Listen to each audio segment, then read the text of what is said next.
कि अभी मेन लड़का हमारा कमाने वाला खिलाने वाला उधर पड़ा है, तो हमको कौन देखेगा, कौन खिलाएगा हमको खाना। हम बूढ़ा बूढ़ी है, मेरे आदमी को भी पैरालिसिस है, अभी हमारा जान जवान बच्चा ऐसा, और 2-3 फटके मारते तो जगह पे खलास हो जाता। त्याला खूप मारहाण केली, त्याने काही त्या घोषणा द्यायला लावल्या, त्याच्यावर त्याचा वादविवाद घोषणा जय श्री राम, बाबा साहेब आंबेडकर। तो औरंगजेब की औलाद है क्या?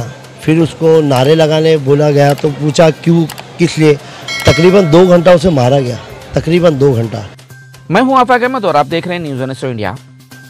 देश भर में नफरत का जहर इस तरह से लोगों में घुल रहा है कि छोटे बड़े हर कोई धर्म की आड़ में एक दूसरे को मारने पे तुले हुए हैं। आपने देखा कि यूपी में नकली पत्रकारों ने गोली मारने के बाद धर्म का नारा लगाते हुए नजर आए। देश में कई जगह पर गौरक्षक के नाम पर बेगुनाह लोगों को जिंदा जला दिया गया। नफरत के नशे ने आज रक्षक को भक्षक बना दिया और लोगों की हिफाजत करने वाला ही पुलिस ट्रेन में 4 लोगों को गोली मार देता है। 18 अगस्त की रात रमाबाई अंबेडकर नगर घाटकोपर में एक युवा से जय श्री राम के नारे लगाने को कहा गया और नारा न लगाने पर इसके कपड़े उतार कर इसे इतना मारा गया कि आज राजावाड़ी हॉस्पिटल में एडमिट है। इन्हीं पीड़ित परिवार से मिलने और इनके आर्थिक मदद के लिए मुंबई माइनॉरिटीज के अध्यक्ष श्री बब्बू खान जी राजावाड़ी अस्पताल में पहुंचे और मेडिकल अफसर से और इनके परिवार से मुलाकात की, इन तमाम चीजों का जायजा लिया। भाई सबसे पहले हम आपको से जानना चाहेंगे कि ये जो नफरत की आग है वो धीरे धीरे पूरे देश में खाते जा रही है, लोगों को, युवा से बच्चे से लेकर युवा तक जो है इसकी चपेट में आते जा रहे हैं। और ये ऐसी नफरत हो गई है कि अगर कोई जय श्री राम जो नाम जो है पवित्र नाम है उसको अगर ना ले तो लोग मारना और जान लेने की शुरू कर देते हैं। नहीं, कैसा है, हमारे देश का माहौल आज से नहीं, मतलब पिछले कई सालों से बहुत ज़्यादा ख़राब है। और लोगों को अब ऐसा है कि घर से निकलने के बाद उनको ऐसा लगता है कि हम घर पे लौट के किस कंडीशन में आएंगे उनको खुद को नहीं मालूम। ये जिम्मेदारी सरकार की होती है कि हमारे लोगों को हम बराबर उनको वो सुविधाएं दें, उनकी रक्षा करें। और सरकार बल्कि ऐसे लोगों की रक्षा ना करके उन लोगों की रक्षा करती है जो लोग इन सारे मामलों में इन्वॉल्व रहते हैं। ऐसा ही आपने तो पिछले दिनों देखा होगा कि एक पुलिस वाला ही जो लोगों के लिए एक ट्रेन में बैठा था, उनके लिए ही सिर्फ उनको अपॉइंट किया गया था कि तुम इनकी देखभाल करोगे, और उसी ने गोली मार के सिर्फ इसलिए कि उनको, आपने देखा उसका क्या लैंग्वेज था बात करने का। थोड़े दिन पहले फिर अभी आपने 2-3 दिन पहले ये वांडरा स्टेशन पे भी एक हादसा हुआ है। मेरा नाम आमीना खान है। क्या हुआ था आपके बेटे के साथ? उस दिन उसका बर्थडे था तो वो अपने दोस्त के पास गया था, तो दोस्त ने क्या बोला कि भाई अभी आया है तेरा बर्थडे है तो यहाँ पे हम लोग ने केक भी लाए ले, यहाँ पर अपन काटेंगे और एंजॉय करेंगे सब लोग। तो वहाँ पे गया था तो 1:30 बजे के करीब वो उसने खाना लिया। बोला देख भाई मैंने खाना तो अभी घर में कुछ है ही नहीं बने हुआ, मैं अपने बाल बच्चों के लिए सब खाना ले लूँगा करके यहाँ से खाना लेके। तो उसने नवनीत के पास स्कूटर खड़ा किया तो बोला भाई इधर मत छोड़ मेरे को, थोड़ा आगे उधर से मेरा शॉर्टकट निकलता है, मैं चले जाऊँगा। जब वो वहाँ से उतरा किधर से, स्कूटर से, और थोड़ा अंदर चल के आया तो ये लोग 5-7 लड़के लोग वहाँ पे खड़े थे। बोले जरा हमको है ना वो लाइटर दे दो करके, तुम्हारे पास होगा तो हमको सिगरेट पीना है। तो लाइटर दिया उसने। फिर आदमी उसको पूछे कि तेरा नाम क्या है करके, तो बोला मेरा नाम शाहिद खान है करके। तो बोले अच्छा, तो ऐसा करके उसको कुछ मतलब क्या करे क्या मालूम, इतना बड़ा बाम्बू निकाले, वहाँ पे साग के झाड़ है, इतना मार रहे उसको कि उसको नंगा करके उसका वीडियो निकाले और पीठ पे उसके पूरे बाम्बू आए ले और सर के ऊपर ऐसा हाथ रखा उसने कि वो सर में न लग जाए, लेकिन सर के ऊपर हाथ रखने से सर के ऊपर भी बाम्बू मारे उसकी ये जो उल्टे हाथ की हड्डी टूट गई, प्लास्टर लगा हुआ है वहाँ पे, और जो सर में जो एक नस फट गई है वो पूरा ऐसा खून जमा हो गया उसके। क्या किसी से कोई दुश्मनी थी कभी? कोई नहीं भाई, दुश्मनी बच्चे मेरे उधर ही पैदा हुए, रमाबाई में बड़े हुए, आज तक भी हम लोग को ऐसा कोई प्रॉब्लम नहीं आया। देखो घर में कमाने वाला कौन है?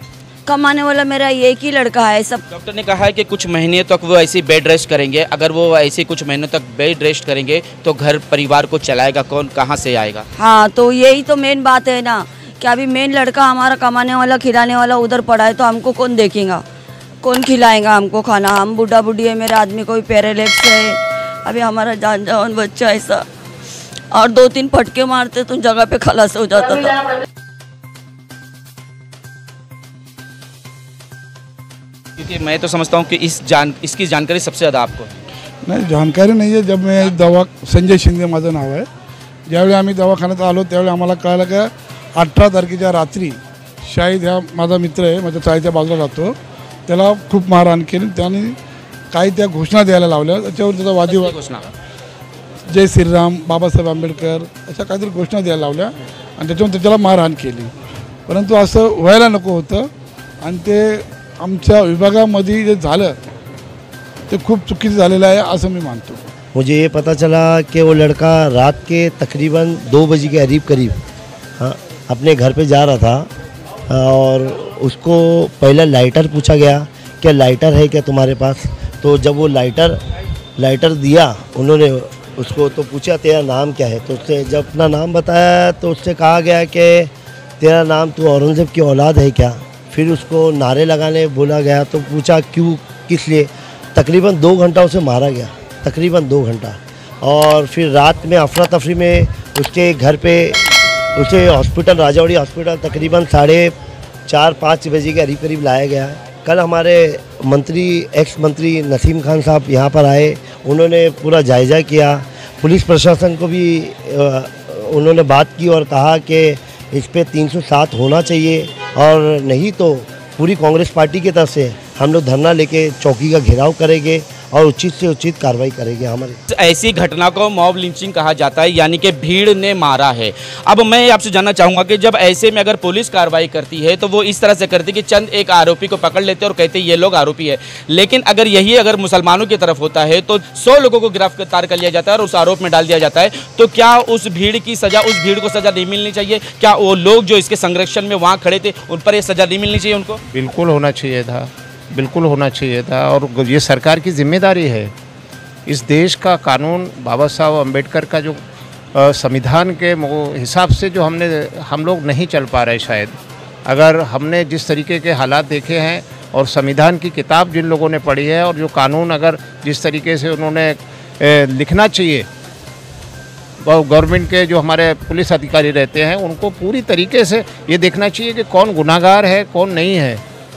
आज का ये जो केस हुआ है इसमें भी अभी तक हमने जो मालूमात करी है तो 326 का केस लिया है और जबकि उसके हाथ में फ्रैक्चर है, सर में बहुत ज़्यादा मार लगी है. उसको वो सिटी स्कैन में बता रहा है कि उसमें ब्लड में उसके क्लॉट हैं. अगर हो सकता है कि मतलब इसमें उसको तकलीफ़ हो सकता है इसमें आने वाले दिनों में उसको और बड़ा उसके साथ कोई हादसा हो जाए बच्चे के. और तो आपको मालूम है कि उसके घर में कोई कमाने वाला नहीं है, अकेला वो 1 मैन पूरे घर को, जो एक डेली बेस का कमाने वाला एक मज़दूर है. और अब वो अपने घर पे बैठ गया है और डॉक्टर बोल रहा है कम से कम 6 महीने तक तुम घर पे रहोगे और इसका मतलब तुमको ध्यान रखना पड़ेगा अपना. अब वो 6 महीने घर पे रहेगा तो उसके घर के हालात कौन देखेगा? उसके छोटे छोटे बच्चे हैं, बीबी है, उसकी माँ है, उनको कौन देखेगा? इस तरीके के हालात होते हैं. इस देश का माहौल जो बिगड़ रहा है, हम आपके माध्यम से लोगों उनको यही बताना चाह रहे हैं कि इन गरीबों, बेकसूर और बिल्कुल लाचार लोगों को इस तरीके से सताना और मारना ये कहीं का भी रिवाज नहीं है. और ये हमारे ख़ास करके हमारे हिंदुस्तान की तो रिवाज नहीं हो सकता. सर, जो श्री राम, जो मर्यादा पुरुषोत्तम श्री राम है, जिनका हर एक हिंदू के दिल में उनका नाम बसता है, क्या अब उस नाम से लोगों को दहशत और डर पैदा होगा क्या? देखो, भगवान तो अच्छे थे, उन्होंने त्याग किया था. अभी ये लोग जो कर रहे वो गलत कर रहे. श्री राम तो सबके दिल में बसे ही है, उनके सब मान पुरुषोत्तम बोलते हैं उन्हें. तो भी ये लोग उनके नाम का भी गैर फायदा उठा रहे, मैं ऐसा मानता हूँ. एक दौर था कि मुंबई पुलिस का नाम था, लोग डरते थे, कांपते थे. क्या अब वो डर लोगों के दिल से निकल चुका है जो इस तरह की घटना हो रही है? नहीं, ऐसा नहीं है. हमें पूरा विश्वास है हमारे महाराष्ट्र के पुलिस पे और यहाँ के कानून पे, और हमें उम्मीद है क्योंकि सर अभी आपने कहा कि उस पर जो है वो कलम भी बराबर नहीं लगी, तो फिर कैसी बात करेंगे आप? नहीं, अभी हम ये चीज़ मालूमात नहीं थी, लेकिन कल रात को मैं इधर आया तो मुझे मालूम पड़ा. हमारे नेता माजी मंत्री नसीम खान जी भी आए थे और उन्होंने सीनियर से बात किया है. तो उन्होंने बोला है कि हमने अभी तक बराबर इन्वेस्टिगेशन कर रहे हैं और आगे इसमें जो भी सही होगा हम लोग करके लेंगे. तो सीनियर ने विश्वास दिलाया, उन्होंने टाइम भी दिया है. अगर उसका केस 307 बनता है या 324 वो 326 के लायकी है तो उसके ऊपर वो लोग इंक्वायरी कर रहे हैं. जैसा होगा उसमें वो करके लेंगे. नहीं तो फिर इसके लिए हम लोग उनके सामने बैठेंगे। क्या इस खेल का मास्टरमाइंड सामने आ पाएगा या कोई राजनीतिक संरक्षण इसको मिल जाएगा?